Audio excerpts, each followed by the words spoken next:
안녕하십니까. 국민의힘 원내대변인 서지영입니다. 민노총이 공수처와 경찰이 충돌을 핑계로 좌고우면하면 직접 대통령 체포에 나서겠다며 스스로 권력기관인 양 망상적 엄포를 늘어놓더니 어제는 민노총 조합원들이 경찰을 폭행했습니다. 민노총은 도대체 무슨 자격과 권한으로 직접 대통령 체포에 나서겠다는 것입니까? 민노총이 대한민국 공권력을 우롱하며 마치 공권력 위에 선 양 대한민국을 무법천지로 만들겠다는 것입니까?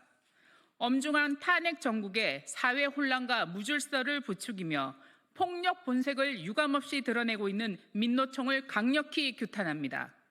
또한 민노총은 경호처의 총기 사용을 유도해 사용 시 일제히 관저로 진입한다는 메시지가 가짜 뉴스라고 밝혔지만 이것이 직접 체포의 방법은 아닌지 그 진위가 의심스러울 정도입니다. 민노총이 주도한 불법 폭력 집회는 이뿐만이 아닙니다. 2024년 11월 정권 퇴진 집회에서 경찰관 105명이 부상당하고 민노총 조합원 10명이 경찰관 폭행 혐의로 체포된 바 있으며 12월에는 전국 농민회 총연맹과 서울 한복판에서 트랙터를 동원해 경찰 버스를 들러 올리려고 하는 등 위험천만한 난동을 부린 바 있습니다.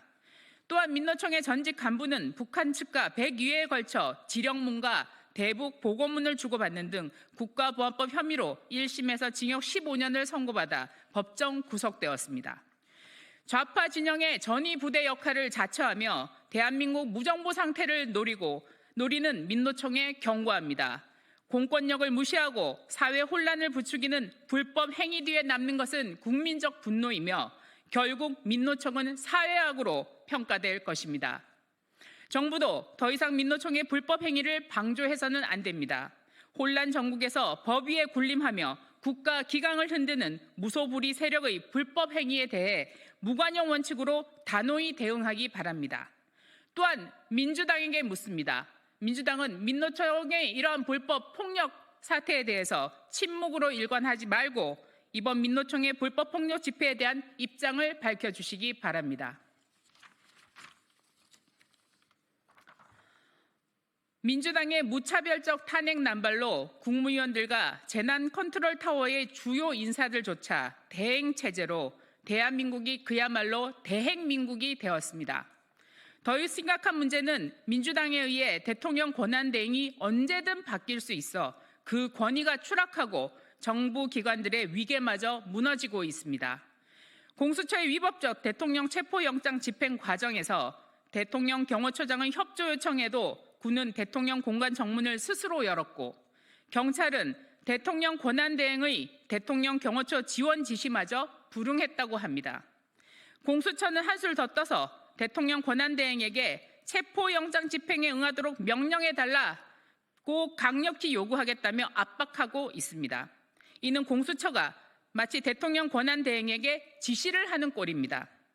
정보기관이 대통령 권한에 항명하는 하극상이 판치는 현 상황이야말로 대한민국이 무정부 상태로 가고 있다는 방증이 아니겠습니까? 여전히 민주당은 최권한대행을 비롯한 국무위원의 연쇄 탄핵을 예고하고 있어 국정 불안정성에 대한 불안감은 더욱더 가중되고 있습니다. 우원식 국회의장이 독단적으로 일반 의결 정족수를 적용하면서 대행의 대행이란 N번째 권한대행의 길이 열렸습니다. 이처럼 탄핵하기 쉬운 나라가 과연 국제사회의 신뢰를 얻을 수 있겠습니까? 민주당의 대통령 권한대행 줄탄핵이란 의회 독재를 멈추는 유일한 방법은 헌법재판소가 헌법재판소법 주석서에 명시되어 있듯이 대통령 권한대행 탄핵 정족수를 가중의결 정족수로 정하는 것입니다. 민주당에 의한 N번째 탄핵에 대한 최소한의 견제장치 마련과 작금의 무정부 사태와 무질서 상황의 혼란을 막고 불안감을 해소하기 위해서는 헌법재판소가 대통령 권한대행 탄핵에 대한 권한쟁의 심판과 효력정지 가처분을 최우선적으로 진행할 것을 강력히 요청드리는 바입니다.